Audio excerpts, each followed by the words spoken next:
So in a nice change of pace from Final Fantasy, we've got some Resident Evil news in regards to Resident Evil 9 and how the game might actually get announced a lot sooner than we realized. So this information is coming to us from Dusk Golem on Twitter, and I have to preface, I do not know how reliable this person is. In fact, their tweet got hit with a community notice pointing out all of the things that they've reported on that ended up being false. So we're going to take these tweets with a massive grain of salt, but it's mostly just a jumping off point to talk about Resident Evil 9 and what Capcom could potentially do with the future of the franchise. So Dusk Golem goes on to say, I have good news / rumors to deliver on Resident Evil 9. The possible delay I'd heard murmurs about can be pushed aside. RE9 should be revealed pretty soon and released next year. If what I heard previously holds true, should be in January. It'll have had about 7 years in development. Dusk Golem also goes on to say that RE9 has the biggest budget and longest dev time of any Resident Evil game to date, and he's describing it as being ambitious. Now, if Resident Evil 9 is scheduled to come out somewhere in January of 2025, that means that Capcom is probably going to start officially talking about it soon. Now, where could this game potentially pop up? Well, there's a few different locations. The first one being the rumored PlayStation Showcase, which Sony usually holds one every May. It's supposed to be this really big event where they hype up first-party and third-party games. Sometimes it goes well, sometimes it's a bit of a dud. You never really know what you're gonna get, but that's a pretty prime spot to show off Resident Evil 9, put a teaser trailer out, get people interested, and show off what they're going for. Second would be Jeff Keighley's Summer Game Fest in June. We all know that Jeff likes to get those really big scoops and reveals. He's done it in previous years with Final Fantasy. He had that grand finale spot reserved specifically for Final Fantasy VII Rebirth, and that was a pretty big deal. And of course, you know, with the Game Awards stuff, he likes to show off that stuff and be the first person to get it out there. So I wouldn't be shocked if he's got that trailer locked and loaded for Summer Game Fest. The third option, and this one is probably most likely, Capcom just reveals it themselves. Capcom has had a history of doing their own showcases where they talk about all of their games or focus specifically on a few, like Dragon's Dogma 2, Resident Evil Village got its own showcase, RE4 Remake also got its own showcase, so Capcom could, if they wanted to, just kind of reveal it whenever they're good and ready. But if this is supposed to come out in January of 2025, then I would assume relatively soon they'll actually officially release it to really kind of get the marketing going and get the game out there and let people get their hands on it. Especially if this has been in development for 7 years and it's got the biggest budget, that means this game really is probably going to be big, which kind of leads into some of the other rumors that were hitting a while back about Resident Evil 9 potentially being the first open world Resident Evil game. Which I know open world kind of makes people a little bit nervous, and I completely understand that.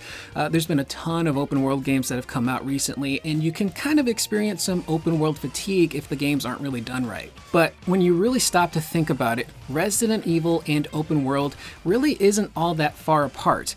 A lot of the Resident Evil games have had open world elements to them in terms of how they're structured and laid out, and how you traverse them. I think the best examples would be Resident Evil Village and Resident Evil 4 Remake. Those games are actually very similar to one another, and I remember when Village came out, a lot of people were like, man, this feels almost kind of like a beta test for what they would do with RE4, because of how similar they were. And you look at Village, you had your obvious starting point, which was the town square. That was like your hub area. It led to the castle, there was the swamps, there was the stuff under the castle, and then you look at RE4 Remake, you start off again in that village area that you can return to later in the game.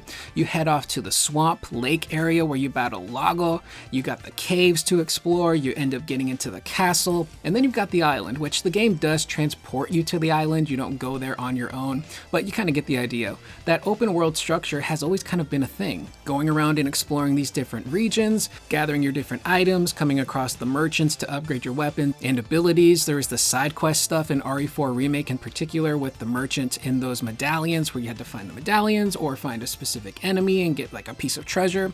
So they've kind of slowly been building up to that open world kind of gameplay for the Resident Evil franchise. And the RE engine is a very powerful engine that is clearly capable of doing that.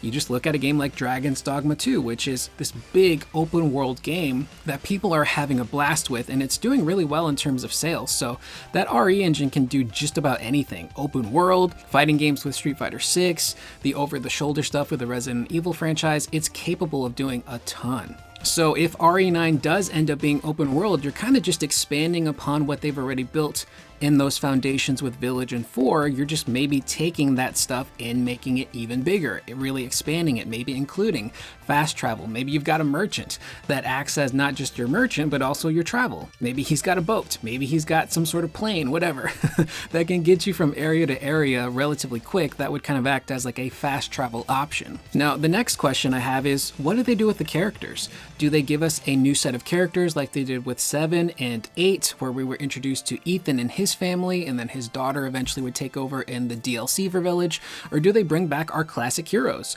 Do we see Chris and Jill reunite? Do we see Leon and Claire come back together? Where the heck is Sheva? I've always liked Sheva. She showed up in RE5 and that was it. I have no clue where she's at. Do her and Chris still even keep in contact?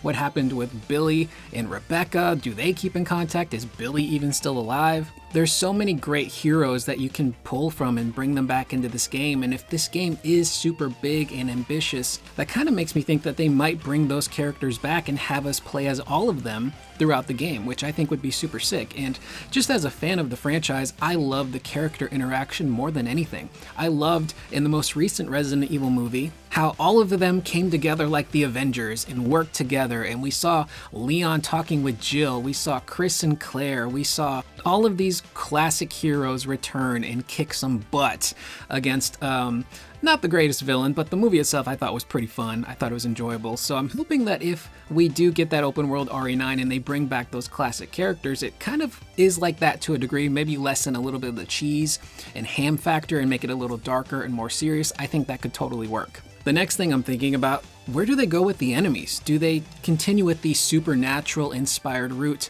of having vampires and werewolf type enemies and swamp creatures, or do they return to the tried and true bioweapon of zombies and tyrants and gigantic snakes, which, now that I think about it, in open world Resident Evil, maybe you bring back the gigantic snake creatures. It's kind of given me some Final Fantasy VII Rebirth vibes, where you go into the swamps of the grasslands and you come across the Midgard Zormer and you get this really cool battle with the snake out there. You could do something very similar in Resident Evil 9 by coming across another gigantic snake. It could be a bit of an homage to the original Resident Evil, and even RE6 when they brought back the invisible snake in Chris's campaign.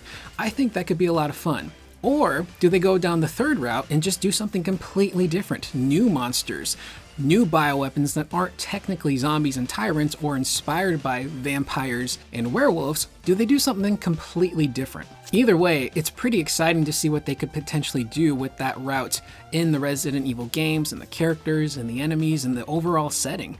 I'm very curious to see what they do with that. The possibilities really are endless, and of course, who's gonna be the big bad? Do you change the timeline of the Resident Evil games? Does Resident Evil 9 kind of fit more in line with what they're doing with the remakes?